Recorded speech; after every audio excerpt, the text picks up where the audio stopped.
Now my question to you, sir, would be like, if parents come with the sonography report where it has been diagnosed that the baby is having a cleft lip or cleft palate deformity, what kind of counseling is required for those kind of patients, and what are the instructions that you start giving them from that early point?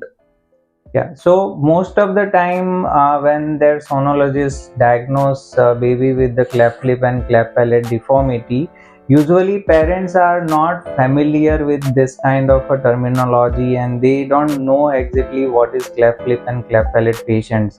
So it's very important to explain them what kind of a deformity this child will have.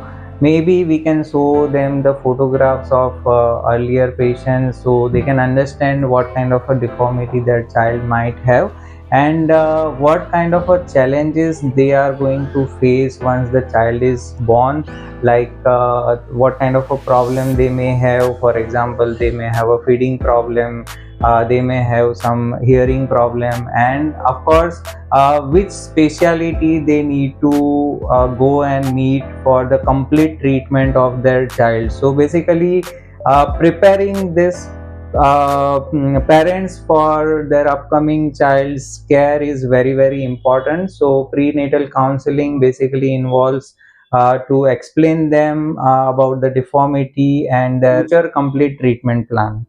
All right. So basically, what sir wants to give a message is that prenatal diagnosis helps us a long way in preparing the patient psychologically for the challenges that lie ahead for them in treating these patients.